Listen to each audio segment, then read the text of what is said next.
الشيطان الرجيم بسم الله الرحمن الرحيم الحمد لله وحده والصلاة والسلام على من لا نبي بعده وبعد السلام عليكم ورحمة الله وبركاته أهلا وسهلا ومرحبا بكم تولك أبولو يكين جالتمو في كبجمو نجاجرتو نجافر حمد ربي بكجيرتنت سنر التاجرات بولي مسلمة حرس سجنتان نتيك بنيسي نفلون سجنتا يوكيمو برنامج كين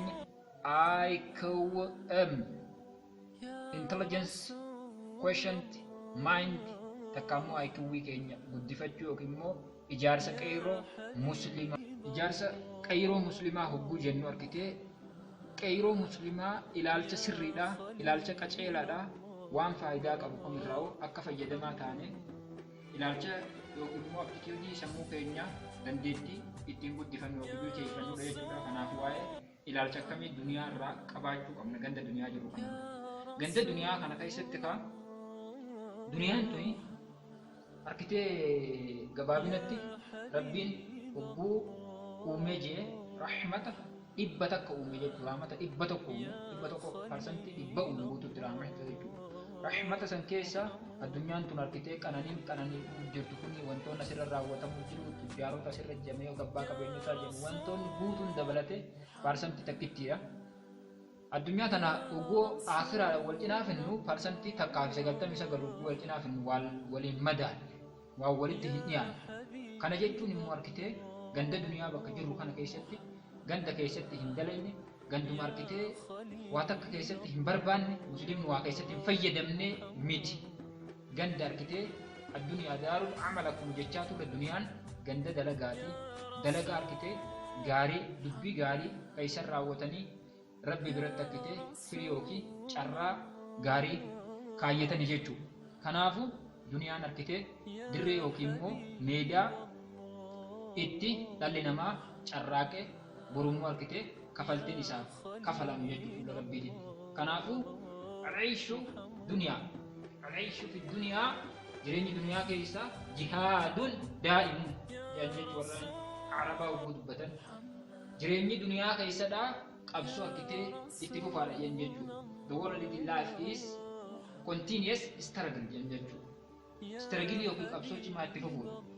Kanaafuu duniyaa kana akkamitti hubachuu qabna ree? Duniyaa kana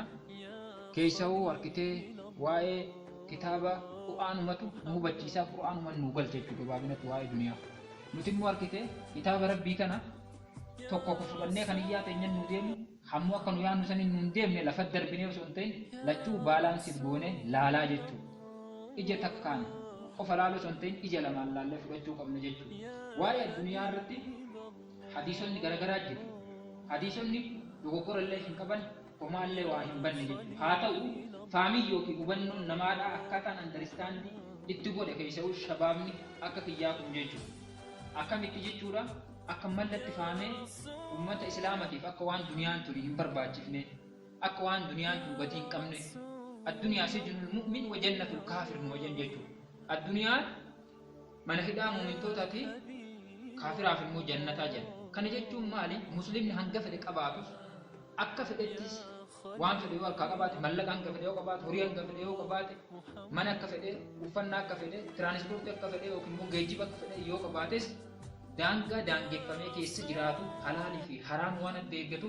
akka barbaade sanitti akka waan kaafirtoota yookiin warra rabbitti namanini hin daangeffamne sanitti hin jiraatu. Daangeffamee waan jiraatuuf hidhamee jiraata jechuudha. Waan irraa hidhamnu qabna waan irraa dhorkamnu qabna jechuudha malee musliimni waan gaariin uffatu hin nyaatu biyya hin bulchuu hin hoogganamu hoggayyuu argitee teenyaa miti duniyaan kanuma kaafiraati wanni jedhamu hubannoo dogoggora jechuudha. Kanaafuu akkamitti duniyaa hubachuu qabna andaristaandii godhuu qabna yoo ka jedhamu taate bifuma cinaa tokko fudhannee hubannoo dogongoraa yookiin misconceptionii sammuu keessa baafne jechuudha. Faamii sirriidhaa kan ta'e faamii dogoggoraadha jechuudha. Faamii baannee yoo ka deemnu taate miidhamtootaa fi hoggayyuu dhiitamtootaa fi cunqurfamtootaa fi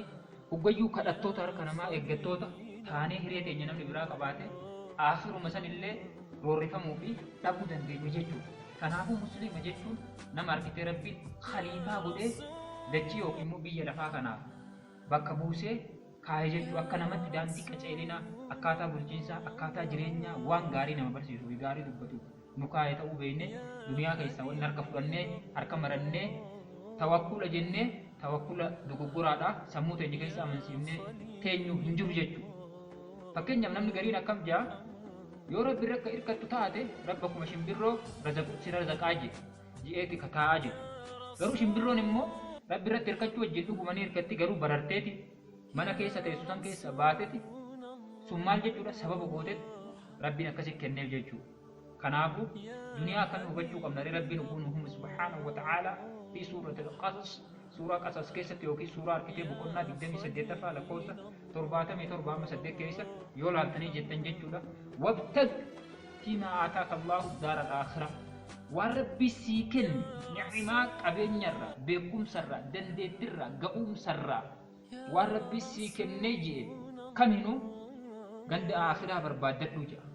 Maaliif aakiraan parsantii 99 rahmata 99 keessa ka duniyaa kunillee itti dabalamee dhibbaa utaa rabbiin nu haa qoodu. Kana barbaaddadhu xiyyeeffannaan kee guddaan halkanii guyyaa arkitee akbara hammiin kee yaanni kee irra guddaan maal haa ta'u jee ganda aakiraa haa ta'u jira. Walaa tansa jee ammallee walaa tansa hin irraanfatin akka hin irraanfanne nasiibaka qooda kee dandeettii humna qabdu beekumsa qabdu waa raawwachuu dandeessu yoo nama biyya bulchuu danda'u taate yoo nama karaasisuu danda'u taate yoo nama islaamaa dubbatee fayyadu taate yoo nama qabeenya islaamaa bira dhaabbachuu danda'u taate maal jee walaa tansa irraanfattee duniyaan lan taa'in nasiibaka qooda kee gahee qabdu dandeettii rabbii sii kenne ni'maa tola sitti oole saniin akka duniyaa keessatti illee irraanfanne qooda bahuu qabdu bayya muslimummaan duniyaa haraama sirratti hin goone itti fayyadamu duniyaa haraamiti si dhorkite malee duniyaa halaal waan gaarii qabuu sirratti haraam hin goone waan gaarii nyaadhu waan gaarii dubbadhu waan gaarii dalaguudhaaf waan dandeessu irraa qooda fudhadhu jechuudha. Walaa tansa nasiibaka mina duniyaa jechuudha. Wa ahsin tola oolii kama ahsana Allahu ilayk waan rabbiin argitee akkuma rabbiin tola sirratti oolen waan rabbiin tola sirra oole saniin ni'imaa dandeettii beekumsa si qananiisee si kennee si gargaaree wantoota gaggaarii harka keessi taa'e saniin aakiraa barbaadi akkuma aakiraa barbaadutti immoo duniyaa ani barbaadu nuti nama duniyaa barbaadnu miti duniyaan nuti mana hidhaa jetteen taa'anii dandeettii qabduun duniyaa keessatti illee qooda bahee hirmaatu gargaarii ta dandeessu siyaasan beekumsa adda addaa qabaattu beekumsa adda addaatiin qabeenya qabaattu qabeenya adda addaatiin waan dandeessu fi waan rabbiin ga'umsa si kenneen ni'imaa tola si bira jiruun arkitee duniyaa irratti illee waan raawwachuu dandeessu hin baqatini si gaafachiisaa boru rabbiin arkitee si komata kanaafuu qooda kee bahi jechuudha. Walaa tabgil fasaad fi ardi dachii keessatti argitee badii warra balleessan irraa hin ta'in badii balleessuu hin barbaadin waan gaarii dalagii warra badii dalagan irraa dhoofu inna Allaha laa yuhibbul mufsidiin warra dachii balleessuu fi badii dachii keessa raawwatu warra nama cunqursu warra nama daaru warra nama gabroonfatu warra nama miidhu hin barbaadu jedha. Duniyaa teetiyyoo nama hin miidhin duniyaa teetiyyoo aakiraa hin irraanfatin waan akka duniyaa horachuu fi qabaachuuf rakkoo hin qabu jechuudha. Saniifuu paarkitee duniyaan akka fakkeenyaaf akka re'ee duututi bifa saniin re'ee duutu keessa kaburri muraa ergaman rabbi salawaatu rabbi wasalaamu alayhi gaaf tokko sahaabota ammee eenyuun irraa bitata jennaan osoo fayyaa'u taate kaburra muraa ka qaama hedduu maal goone jedhanii bifa inni itti ibsuu barbaade duniyaa hin jaallatinaa ittiin fayyadamina osoo hin ta'in osoo duniyaa ariitanii madaalli aakiraatiin jechuudha. Aakiraan wal bira madaalan akka aakiraa guddoo san hin dhabne jechuudha. Namni kanaafuu aakiraa ofii yaadachaa mana rabbii yaadachaa diin ofii qabachaa duniyaa qabaatee je kan ilma jechuudha. Zaalika fadlullahi yuuti man yashaa jeen ergamaan rabbiitu sahaabota salawaatu rabbi wasalaamu alayhi warri qabeenya qabu dhahaba aalu dusuur warri qabeenya qabu warri mallaqa harkaa qaban abbootiin qabeenyaa nu bira kutan jennaanin sahaabota mal jeen isinillee waan kennatan tokko jira isinii himuu jeen ergamaan rabbii mee isin qaceelsu jennaan mee maal yaa ergamaa rabbii subhaanallah jettani alhamdulillah jettani allahu akbar jaa zikrii godhaa isinillee itti qixxooftani jennaan isaan illee arkitanii yusalluuna kama nusalli jeniin isaan illee ni salaatan akkuma nu salaannu jeniin wayasuumuuna kama nasuum ni sooman akkuma nu soomnu garuu immoo nu tarkitee isaan hogguu sadaqatan nu harkaa qabaannee hin sadaqannu hoggaanu goonullee ni godhan waan nu goonu cufaa ni godhan garuu immoo hogguu isaan sadaqatan yookiin zakaa kennatan nuti qabeenya harkaan qabnu kennachuu hin dandeenyu jedhanii jennaan sahaabonni ergamaa rabbiitiin salawaatu rabbi wasalaamu alayhi maal jedhe ذلك فضل الله يؤتي من يشاء كنت لربي تبا فديف كنه obsaa kaajeen arkite kanaafuu arkite nama qabeenya isaa sanii rabbi sodaachaa gadoof qabaa rabbi gabbaruu fi nama arkitee qabeenya hin qabne miskiinaa qofa rabbi gabbaru eenyutu arkitee caala jennaan akkuma arkitee waan gaarii dalagaa heddummeessanii rabbi biratti sadarkaan namaallee wal caala kanaafuu macaala jechuu kanaaf ergama rabbii salawaatu rabbi wassalaamu alayhi maal fi hadiisa biraa keessatti jechuu hadiisa kanas yaadachuu qaba warra hubbayyuu harkitee duniyaan nu mana hidhaati jedhee hadiisa gara kallattii san qofaan yaadate ammallee duniyaan akka ra'ee duutee kaburra muraati jedhee yaadate ammallee wanni duniyaa keessa jiru guutuu nu abaaramaadha jedhee faabii dogoggoraatiin hubate ergamaan rabbi akkatti jedhee waan jedheef qaba hadiisa immoo gama biraatiin kana fidee maal jedhee yaadachuu qabna inna allaha yuhibbu rabbiin ni jaalata abdal ganiyyan khafiyyan akkana jedhee jechuu inna allaha yuhibbu abdal ganiyyi taqiyyil khafiyy rabbiin harkitee gabricha isa sodaatu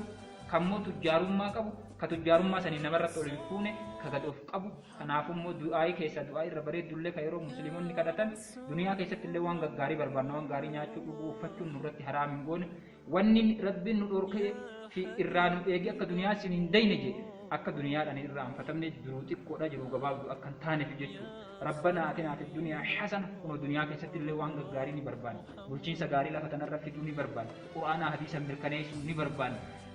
qabeenya gaarii wal miidhaa namummaa kana balleessuu ni barbaanna namni akka rabbiin qofa gabra ta'u ni barbaanna kanaafuu hirmaannaa keessatti godhuu qabna jechuudha wafila akhiratti hasana akhiraatti illee waan gaarii jannata barbaanna waqina azaabannaa rakkana du'aa hin caaltuun tana jechaa turani kanaafuu duniyaan bifa kanaan andaristaan yookiin immoo hubatamuu qaba jeetiin amana wabillahi tawfiq wasallallahu wasallam mubarak ala sayyidil mursalin galatooma fajazakumullahu khairan wanti sinin jedhu tokko mu warkitee namu warkitee hir'inan dhabu qeeqa hin dhabu qeeqa keessa ni fudhanna isinillee bifa jaalalaa bifa mariitiin dogoggorra irra nu dabru wajjin chaanala keenya kanammoo wal guddifnaa waan beeynuu fi waan dandeenyuun beektota keenya gaafachuu wajjin akka maal gochuun irraanfanne kanani beeytan laayik jedhama ka eeganaa warkitee sheer jedhama sheer illee ni goone nama dabarsuu ni beektan kabiraa immoo diimaa sangattuu hixanii addeessitanii adii gootanii sabiskiraayib gootanii qooda keessan akka fudhachuun irraanfanne fayyaa ta'an nagaan nuuf tura ulfaadha galatooma